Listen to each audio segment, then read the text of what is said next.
یہ جو رسول اللہ کی امت ہے یہ گناہگار ہو سکتی ہے پر اپنے نبی کی غدار نہیں ہوتی. میں آپ کو صحیح کہہ رہا ہوں. میرے کلین شیو نوجوان کے کان میں آپ جا کے کہیں نبی پاک, چاہے اس نے نماز نہ پڑھی ہو, چاہے اس نے داڑھی نہ رکھی ہو, آپ حضور کا نام لیں اس کے رونگٹے کھڑے ہو جاتے ہیں. اس کی طبیعت, اس کا دل دھک دھک کرتا ہے.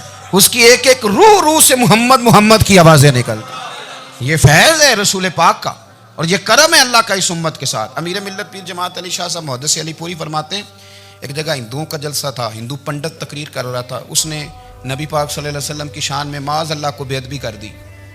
مسلمان تھے ہی نہیں, ایک مسلمان تھا, وہ ملنگ نہیں ہوتے دوری ڈنڈے والے, اس کے پر رنگین ڈنڈا تھا, وہ کہیں دور بیٹھا تھا. تو اس نے سن لی, اسپیکر چل رہا تھا, تو وہ ڈنڈا لے کے تو اسٹیج پہ چڑھ آیا. وہ کہتا میں نے پنڈت کے سر میں مارا ایک ہی ہے, پر مارا ذرا صحیح کر کے.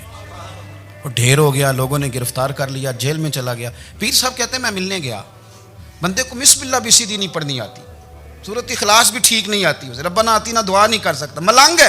میں ملنے گیا اور میں نے کہا یار نہ تو نماز پڑھے, نہ داڑھی رکھے, نہ تو مسجد جائے, پر تو نے کمال کر دی. تو کہتے ہیں پیر صاحب چھم چھم رویا اور پنجابی میں کہنے لگا پیر صاحب میں گناہ گار ہاں پر اپنے نبی دا غدار تے نہیں نا. یہ گناہ گار اور غدار میں فرق ہوتا ہے. میں گناہ گار ہوں پر یہ تو نہیں نا کسی کی ضرورت کہ میرے سامنے میرے نبی کے بارے میں بات کر جائے اور ساڑی اچھی تے سچی سرکار نو گل کر جائے. یہ بات آپ سمجھیں. دشمن احمد پہ شدت کیجئے, ملحدوں سے کیا مربت کیجئے, شرک ٹھہرے جس میں تعظیم رسول, اس برے مذہب پہ لعنت کیجئے, اور مثل فارض زلزلے ہوں نجد میں ذکر آیات ولادت کیجئے, اور یا رسول اللہ کی کثرت کیجئے. نبی پاک کا پیار امت کے لیے سرمایہ حیات ہے. رسول پاک کے ساتھ امت کا والہانہ رشتہ ہے. نبی پاک کے ساتھ والے حضرت خبیب کو گرفتار کر لیا مکے والوں نے. اس وقت غربت تھی اسلام پر.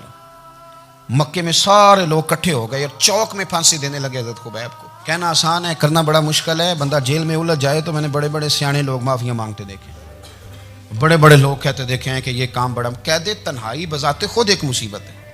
آپ کو اکیلا رہنا پڑ جائے نا, یہ لاک ڈاؤن ہوا ہے تو لوگ نفسیاتی مریض بن گئے. اکیلے رہنا, تنہا رہنا کوئی چھوٹا کام ہے. حضرت خبیب اکیلے اور مکے کا دور اور چاروں جانب کافر, اور چوک میں جب پھانسی پہ لٹکایا جانے لگا تو ابو سفیان بولے اور بول کے کہنے لگے یار بندہ کوئی کام کر کے بڑا پچھتاتا بھی ہے کہ یار نتیجہ کیا نکلا. تو معاذ اللہ آپ کا بھی نتیجہ تو پھانسی ہے, تو آپ کا کیا خیال ہے؟ یہ آپ یقین کریں کہ لوگ صحیح صحیح ساتھ چلتے ہیں, تھوڑی سی دشواری اٹھانی پڑ جائے تو کہتے ہیں میں گاڑی ٹھیک تھا, پر انہی پتھروں پہ چل کے اگر آ سکو تو آؤ. میرے گھر کے راستے میں کوئی کہکشاں نہیں ہے. لوگ نا میٹھا میٹھا کھانا چاہتے ہیں, تھوڑا کڑوا آ جائے تو مصیبت بن جاتی ہے. کہتے ہیں سارے فلانے سے پیار کریں گے تو میں کروں گا, سارے مخالفت بھی کریں گے تو ہم انشاءاللہ پیار ہی کریں گے. یہ کیا بات ہوئی کہ ہم زمانے کا رنگ دیکھ کے چلیں گے؟ اب بعض لوگ پچھتا رہے ہوتے ہیں. حضرت خبیب سے کہا ابو سفیان نے, ابھی کلمہ نہیں پڑھتے تھے, کہنے لگے تو اس وقت پھانسی پہ لٹک رہا ہے اور تیرے نبی مدینے میں اور آرام میں, اور ان کے صحابہ آرام میں, اہل بیت گھر میں. تیرے ذہن میں اگر اس وقت یہ بات ہو کہ اس وقت تیری جگہ پہ وہ ہوتے معاذ اللہ, تو پھر کیا ہوتا؟ مجمع غیروں کا, علاقہ غیروں کا. یہ ٹائم آیا تھا اب نعرہ رسالت لگانے کا. اب ٹائم آیا حضرت خبیب نے نعرہ رسالت لگانا ہے, پر لگانا کس طرح ہے کہ کافر یاد رکھیں. حضرت خبیب سے کہنے لگے اگر تیری جگہ حضور ہوتے تو پھر تیرا کیا خیال ہے معاذ اللہ. تو حضرت خبیب کہنے لگے تم ابھی بھی نہیں سمجھے. ٹھیک ہے میں مکے میں اکیلا ہوں, سارے لوگ مدینے میں ہیں, پر میں پچھتا نہیں رہا, میں تو فخر کر رہا ہوں. میں فخر کر رہا ہوں اس لیے کہ چوری کر کے جان نہیں دے رہا, مدینے والے کی عزت پہ جان دے رہا ہوں. میں فخر کر رہا ہوں. فرمایا سن, تو کہتا ہے تیری جگہ حضور ہوتے اور تم انہیں یہاں معاذ اللہ پھانسی پہ لٹکاتے. فرمایا سن, میں تو یہ بھی پسند نہیں کرتا کہ میں گھر میں بیٹھا ہوں اور میرے نبی کو ہلکا سا کانٹا بھی چبھ جائے. ہمارا اپنے نبی سے محبت کا رشتہ ہے, ایک کانٹا بھی حضور کے قدم مبارک میں چبھے ہمیں برداشت. مجمع ان کا تھا, نعرے لگ رہے تھے, ہم نے مسلمان پکڑ لیا, لیکن حضرت خبیب نے اکیلے, اللہ کرے آپ کو میری بات کی سمجھ آئے, اللہ کرے آپ کو سمجھ آئے, اکیلے جب پھانسی کے تختے کے قریب نعرہ لگایا نا کہ میں تو کانٹا بھی نہیں چبھنے دوں گا اپنے نبی کو, اب سارے ہار گئے. اب اس ایک جملے نے نا ان کو شکست خوردہ کر دیا. اب بول کچھ نہیں سکتے تھے, گردنیں جھک گئیں اور جب سناٹا چھایا تو ابو سفیان ساتھ والے سے کہنے لگا باقی ساری باتیں اپنی جگہ پر ہیں پر اصحاب محمد سے پیار تو بڑا ہی کرتے ہیں نا. اور وہ کچا رنگ للاری والا جڑا چڑھدا تے لیندا رہندا اے عشق تیرے دا رنگ محمد چڑھ جائے پھر نہیں لیندا. کہا یار پیار تو یہ کرتے ہیں نا, اس میں کوئی شک والی بات. اس پیار سے کافر ڈرتا ہے. نبی پاک کے ساتھ جذباتی وابستگی, حضور کے ساتھ غلاموں کا جذباتی رشتہ, اور نبی پاک صلی اللہ تعالیٰ علیہ وسلم کی آمد پر تشکر کے جذبات. امام رازی نے لکھا ہے کہ حضرت موسیٰ کلیم اللہ علیہ السلام نے تورات کی تختیوں کے اندر ایک امت کا ذکر پڑھا کہ جو امت گناہ کا ارادہ کرے گی تو گناہ لکھا نہیں جائے گا جب تک کر نہ لے, اور نیکی کا ارادہ کرے گی تو رب ان کی نیکی لکھ دے گا, اور جب وہ کر لے گی تو اللہ 10 گنا اجر عطا کرے گا. اور وہ ایسی امت ہوگی کہ جن کے چہرے قیامت کے دن نور کی طرح چمکیں گے, اور وہ امت ہوگی جن کی اللہ تعالیٰ زمین ساری پاک فرما دے گا, جہاں نماز پڑھیں گے نماز ہو جائے گی. یہ تذکرے پڑھ کے تو حضرت موسیٰ کلیم عرض کرنے لگے اللہ یہ امت میری بنا دے. تو رب کریم نے فرمایا کہ موسیٰ نہیں, یہ تو میرے محبوب کی امت ہے. فرمایا یہ تو میرے نبی پاک کی امت, حضور کی امت. اللہ اکبر. حضرت موسیٰ معمولی آدمی نہیں, وہ جلیل القدر پیغمبر ہیں جن کا قرآن کے ہر سپارے میں تذکرہ ہے, کہیں واضح طور پہ کہیں اشارتاً, ہر پارے میں. اور حضرت موسیٰ اللہ کے وہ نبی ہیں جو رب سے ڈائریکٹ باتیں کریں کوہ طور. کہا اے موسیٰ یہ امت تو میرے نبی کی ہے. تو حضرت موسیٰ علیہ السلام عرض کرتے ہیں, امام رازی نے لکھا ہے, کہتے ہیں اے اللہ پھر مجھے اپنی نبی کی امت میں شامل کر. وہ یار ہمیں لوگ کہتے ہیں میلاد نہ مناؤ, جس امت میں آنے کے لیے حضرت موسیٰ نے دعا مانگی, جس محبوب کی غلامی کے لیے, ہمیں تو دعا بھی کوئی نہیں مانگنی پڑی, اللہ نے فضل سے ہی مدینے والے کا غلام بنا دیا. تو ہم حضور کے تذکرے نہ کریں, ہم تشکر نہ کریں, ہم نبی پاک صلی اللہ تعالی وسلم کی نعت نہ پڑھیں, ہم حضور کے آنے پر جشن کا اظہار نہ کریں.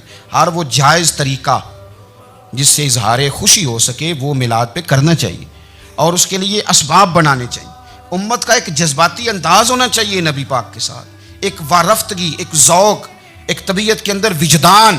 نعرہ مطلب اس طرح نہ ہو کہ بس چل رہا ہے کام.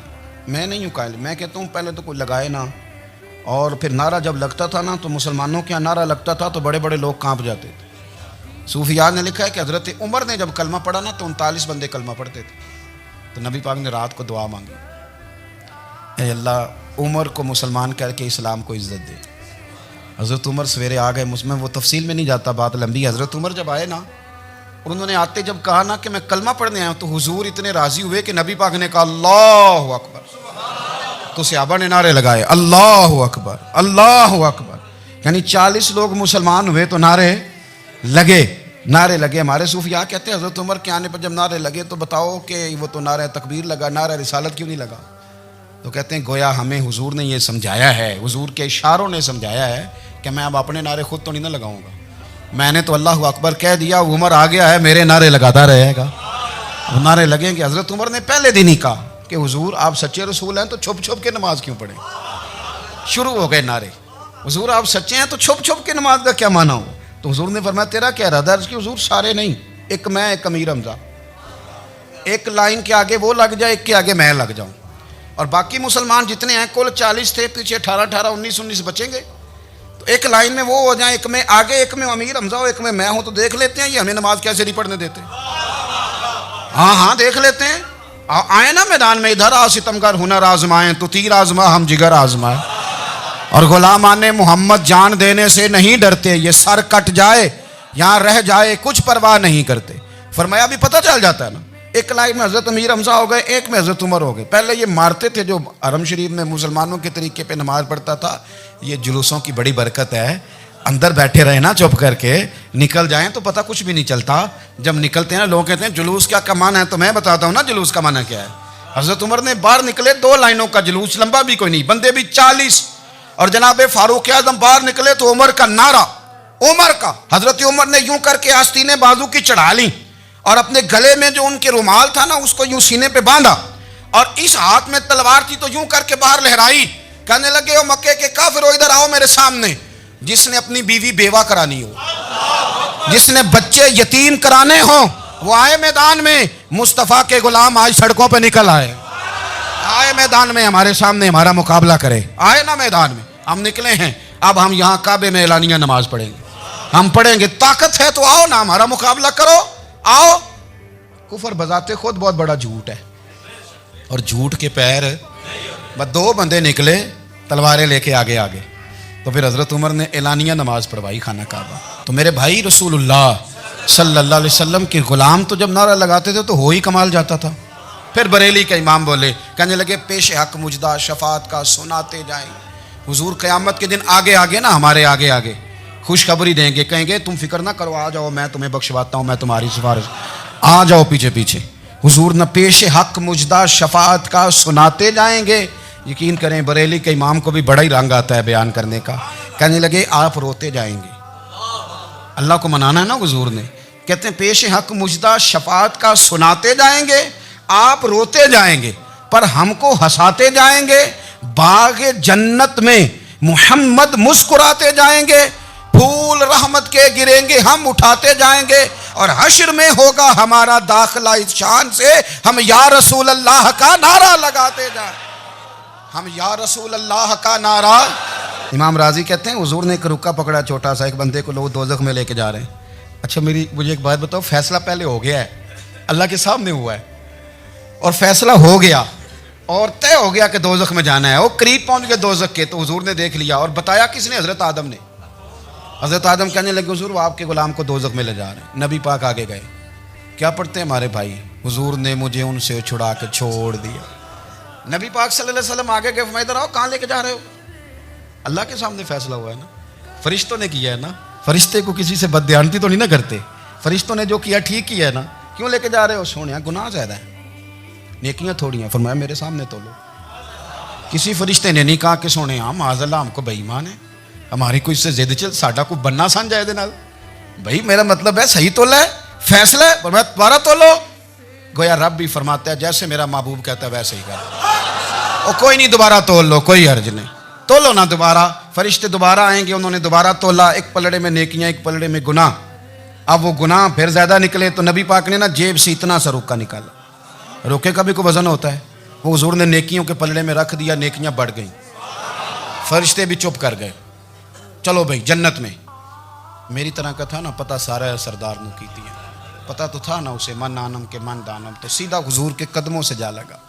کہنے لگا سونیا میں تو ساری زندگی گناہ کرتا رہا, یہ کون سی نیکی ہے؟ تو حضور فرمانے لگے چپ کر, جنت کا دروازہ کھل گیا, تو جا جنت میں. حضور رکے میں کیا ہے؟ فرمایا تو نے ایک دن درود و سلام نہیں پڑھا تھا, میں نے تیرا سنبھال کے رکھا ہوا تیرا درود شریف, وہ نعرے رسالت بھی تو نے لگائے تھے, وہ تو کھل کے میرے تذکرے میں نے تیرا سنبھال لیا. دوزخ میں تو کیا میرا سایہ نہ جائے, کیونکہ رسول پاک سے دیکھا نہ جائے, میرے رسول پاک. اور میری بات سنو, میں بھی آپ کو کھانا نہیں کھلاتا, لنگر میرے سنگی کھلاتے ہیں, میرے دوست آپ کو کھانا پیش کرتے ہیں. ہر جگہ آپ جاتے ہیں تو وہاں کچھ لوگوں کی ڈیوٹی ہوتی ہے, لیکن ترمذی شریف سیاستہ کی حدیث ہے. حضرت انس نے پوچھا تھا حضور قیامت میں کہاں ملیں گے؟ فرمایا حوض کوثر پہ. حضور وہاں انس پانی پلائیں گے کہ بلال پلائیں گے کہ سہیب پلائیں گے؟ فرمایا نہیں, امت پیاسی آئے گی تو میں اپنے دست مبارک سے پانی پلاؤں. حضور وہاں نہ ملے تو فرمایا پل صراط پہ آنا, امت گزرے گی تو میں رب سلم کی دعائیں کروں گا. تو اعلیٰ حضرت فرماتے ہیں جب حضور دعا کر رہے ہیں تو ڈرنے کی ضرورت کیا ہے؟ خدا کی رضا چاہتے ہیں دو عالم, خدا چاہتا ہے رضائے محمد, رضا اب پل سے وجد کرتے گزری کہ ہے رب سلم دعائے محمد صلی اللہ ہو. تو حضور وہاں ملاقات نہ ہوئی تو پھر اس حدیث کو بھی یہ حدیث مضبوط کر دے گی. حضور فرمانے لگے پھر میزان عمل پہ آ جانا, امت کے عمل تل رہے ہوں گے اور میں کامیابی کی دعائیں مانگ رہا ہوں گا. تو جس کے لیے حضور دعا مانگیں گے ناکام ہوگا, ناکام ہوگا. اپنے بچوں کو حضور کی محبت سکھائیں, نبی پاک صلی اللہ علیہ وسلم کی غلامی کریں. آپ کا رشتہ نبی پاک کے ساتھ مضبوط ہونا چاہیے, آپ کے تعلقات حضور کے ساتھ مضبوط ہونے چاہیے. اور آپ نے دائیں بائیں نہیں دیکھنا کہ پراپوگنڈا کیا ہے, لوگ کیا کہہ رہے ہیں. لوگوں کو دیکھ کے جو لوگ رستہ بناتے ہیں وہ پیچھے رہ جاتے ہیں. آپ نے یہ دیکھنا ہے کہ میرا حضور سے نسبت کا تعلق مضبوط ہے, کوئی کدھر جا رہا ہے اس سے ہمیں کوئی تعلق. اس وقت عالمی حالات کیا ہیں, قومی حالات کیا ہیں, معاشی حالات کیا ہیں, جرنلسٹ کیا کہہ رہے ہیں فلانے کے, ہمیں اس سے غرض نہیں ہے. ہمیں تو اتنا پتہ ہے کہ ہم نے اپنے نبی کو راضی کرنا ہے. تو اس لیے خوبصورت محافل کا ذکر کریں, خوبصورت درود شریف پڑھیں.